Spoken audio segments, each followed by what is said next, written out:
En las últimas semanas han pasado varias cosas que me han hecho preguntarme algo. Y es si vamos a volver a ver, otra vez en la historia de la Fórmula 1, algún circuito permanente. Si vamos a volver a ver algún circuito permanente nuevo en la Fórmula 1. ¿Cuáles son las cosas que me han hecho llevarme a esta pregunta? Y os prometo, por favor, quedaos conmigo durante toda la sección, que esto conduce a un lugar. La noticia de que la Fórmula 1 quiere ir a Ruanda, que es una cosa de verdad. La noticia de que Zandvoort está en peligro a partir de 2025... y los Juegos Olímpicos. Os prometo que todo esto lleva a algún sitio, ¿vale? Pero vamos a ir por partes. En primer lugar, lo de Ruanda y la Fórmula 1, que si os lo habéis perdido, os lo comento muy rápidamente.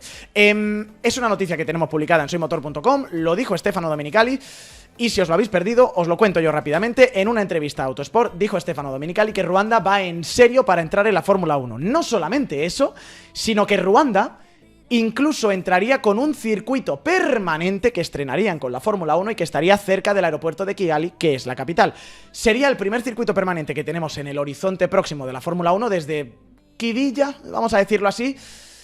Os lo pillo con pinzas. Ya sabéis, ese proyecto, esa ciudad del ocio que querían hacer en Arabia Saudí, en las afueras de Riad, que se va a llamar Qiddiya, que está enclavado en un proyecto, pues eso, de una mega ciudad, una especie de Las Vegas, en las que van a hacer un casino, van a hacer un montón de cosas, y en medio de esas cosas van a hacer también un circuito. Lo que pasa es que, vale, sí, es un circuito permanente y si queréis, venga, os lo llamo circuito permanente y entonces me diréis, pues la sección se acabó porque va a haber un circuito permanente en Qiddiya.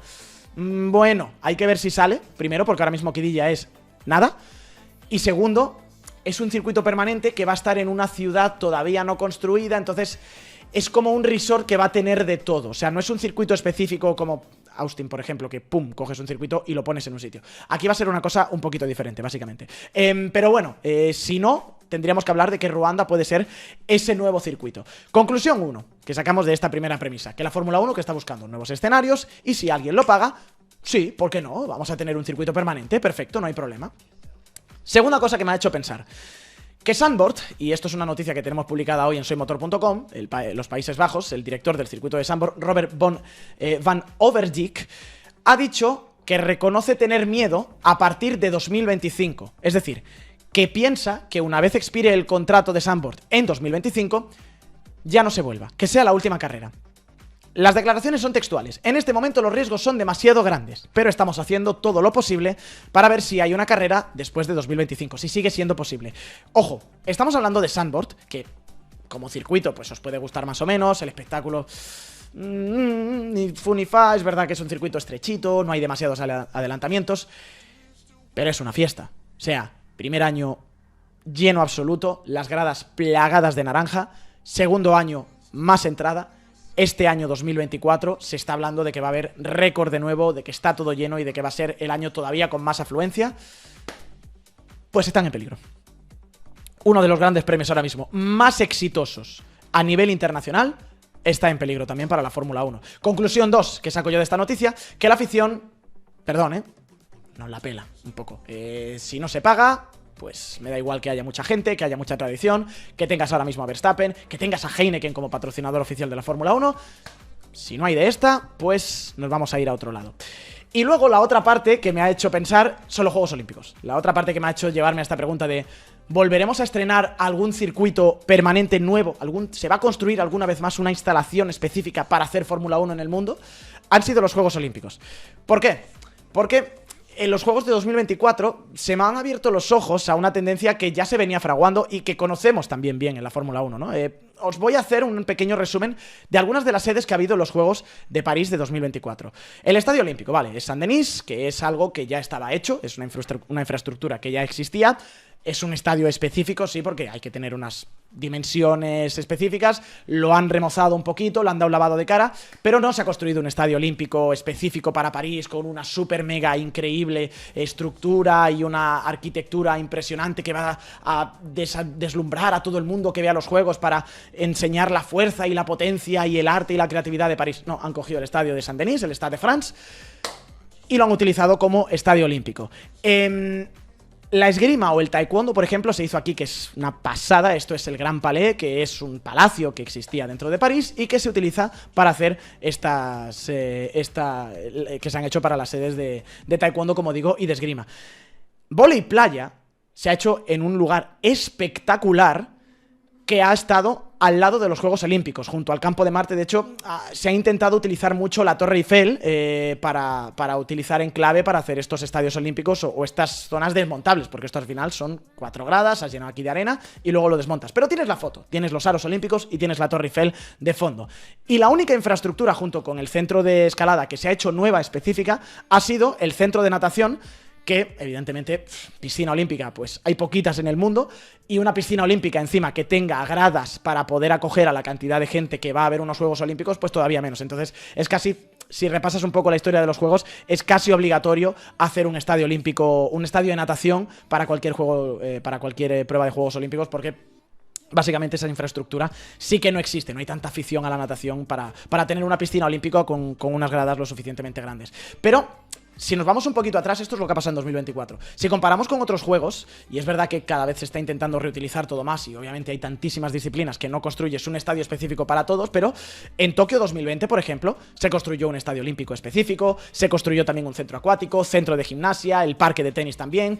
En Londres 2012 se construyó un parque olímpico entero. Esto sí que fue una edificación completa con su villa olímpica, su estadio olímpico desde cero, el centro de natación, un estadio cubierto, el centro de tenis también, el velódromo, centro de baloncesto. Lo mismo para Pekín 2008. Si la gente seguís los juegos, recordaréis las superestructuras que creó Pekín para estos juegos del año 2008. En Atenas 2004 también incluso había un estadio olímpico que se tiró y se empezó otra vez desde cero con el diseño además de Santiago Calatrava, que fue polémico en su momento, pero básicamente fue otra super mega estructura.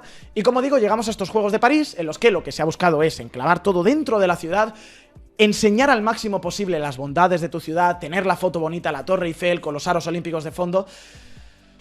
Y no sé si os suena un poquito a lo que hemos estado viendo últimamente también en la Fórmula 1 con un Miami, por ejemplo, con un Las Vegas, por ejemplo, o también si nos queremos ir a un Azerbaiyán donde, oye, pues, ¿qué es lo que tienes? Aquí un castillo bien guapo, aquí la esfera y aquí el estadio del Hard Rock. Es decir, conclusión número 3, sostenibilidad, reutilización, minimización absoluta de los gastos de construcción y los gastos de organización y maximización de la imagen. ¿Significa que gastan menos dinero? Que va. ¿Te crees que dejarlo así de bonito no cuesta dinero? Los conciertos que tienes que hacer alrededor, toda la seguridad, toda la parafernalia, toda la imagen, muchísimo más. Pero el centro, el lugar en el que ocurre la acción, no lo construyes desde cero. Y si eso pasa con unos Juegos Olímpicos, que son el mayor evento deportivo del mundo, ¿qué va a pasar con la Fórmula 1? ¿De verdad alguien se va a gastar el dinero para hacer un nuevo circuito que tendrás que hacerlo a las afueras, sin tener la foto y con el coste que lleva? Evidentemente no. Y por eso, yo no sé si vamos a ver en el futuro próximo o en el futuro muy lejano nuevos circuitos permanentes específicos para la Fórmula 1. El último permanente que se ha estrenado data del año 2012. Para mí es Austin. Vale que hay gente, lo estáis diciendo en el chat, que puede decir que Sochi puede entrar ahí. Pero Sochi es verdad que utiliza algunas avenidas y parte de la infraestructura que ya se utilizaba en la Villa Olímpica de los Juegos de Invierno de Sochi. Para mí, Austin, año 2012, ojo, año 2012, es el último circuito permanente que la Fórmula 1 ha estrenado. El calendario desde entonces ha crecido en 5 o 6 carreras. No se ha hecho ningún recinto deportivo específico para la práctica de la Fórmula 1 desde el año 2012, pese a que ahora tenemos 5 o 6 carreras más. Austin, como digo. Sochi, os lo compro más o menos. Y desde ese 2012, en el que se establece Austin, hemos tenido todos estos urbanos. Azerbaiyán, Arabia Saudí, que entra en el 21, Miami, que entra en el 22, Las Vegas, que entra en el 23, y la proyección es tener Madrid en el 26, tener quizá Doha, que se decía también, no lo he querido poner aquí porque la cosa está flaqueando un poquito, para el Gran Premio de Qatar. Se decía incluso también Tailandia, pero la cosa está quedando un poquito en el alero.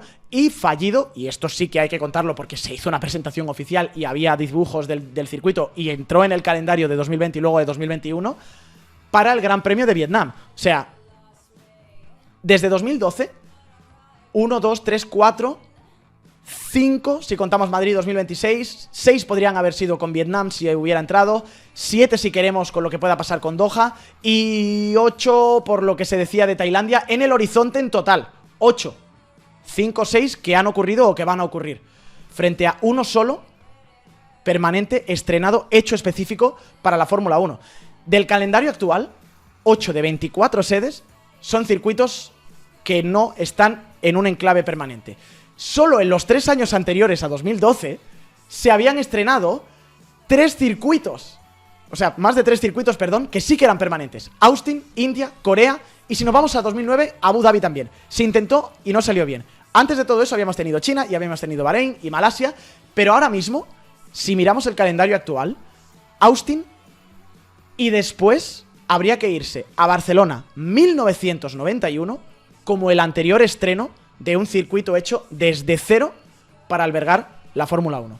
Entonces, vuelvo a haceros otra vez la pregunta. ¿Vamos a volver a ver circuitos permanentes en la historia de la Fórmula 1? Quizás sí, pero no creo que vaya a ser en Europa.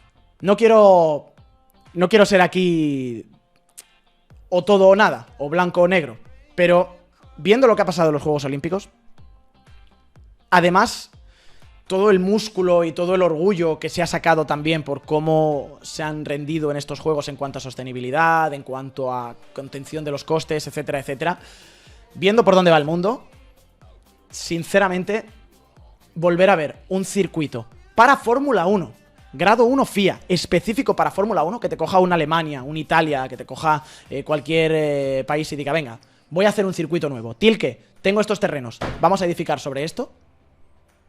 En Europa no sé si va a pasar.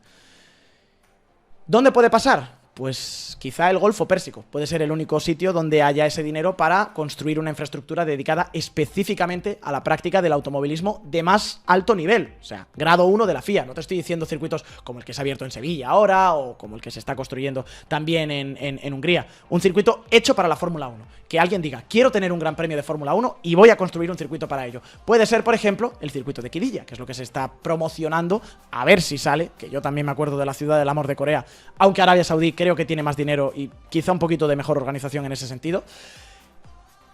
Qiddiya podría ser ese circuito. Me vais a perdonar, no me creo lo de Ruanda. No me lo creo de ninguna forma. Pero es un problemón. Ahora mismo, hacer un circuito específico de Fórmula 1, darle a los fans lo que de verdad quieren, que es déjate de urbanos y hazme circuitos buenos para la Fórmula 1, o rehabilitas algo, o es un problemón. ¿Por qué? Porque tienes que gastar un dineral. Primero, tienes que encontrar el dinero para construir el circuito desde cero. Segundo, tienes que sumar a ese dinero el canon actual que te pide pagar la Fórmula 1 para albergarlo, el mantenimiento de la infraestructura. Tercero, súmale a ese dinero además el gasto de organización, no de un gran premio, de un festival. Porque ahora mismo la Fórmula 1 lo que pide son festivales en los que tienes unas carreras, pero tienes un montón de conciertos, tienes artistas internacionales, tienes un montón de cosas que son muy bonitas, pero que cuestan muchísimo dinero y que tiene que pagar el promotor. Y ojo, eso a los que estamos en la tele nos da exactamente igual. Y además de todo eso, ya digo, si en los Juegos Olímpicos, que es el máximo exponente, también se hace cada 4 años, lo cual todavía justificaría más hacer una inversión enorme de dinero para construir algo específico para unos Juegos, que es en lo que todo el mundo pone los ojos, porque la Fórmula 1, el automovilismo, sigue siendo más de nicho si lo comparas con el deporte general y la gente que mueve unos Juegos. Si no te lo hacen en unos Juegos, para la Fórmula 1 lo veo muy difícil que lo hagan, menos aún en Europa. ¿Significa eso que nos tenemos que tirar por la ventana todos? No. Quiero aportar una pequeña nota positiva. Y aquí voy a hacer un pequeño alegato. Y voy a seguir con mi pedrada de hacia dónde debería ir la Fórmula 1, de verdad. Hay una tendencia. Está muy clara, chicos. Siento pincharos el globo. Ojalá que en el futuro me digáis, Jorge, estabas confundido, pero tenemos muchos circuitos, sí. No hace falta construir circuitos nuevos. Estoy de acuerdo.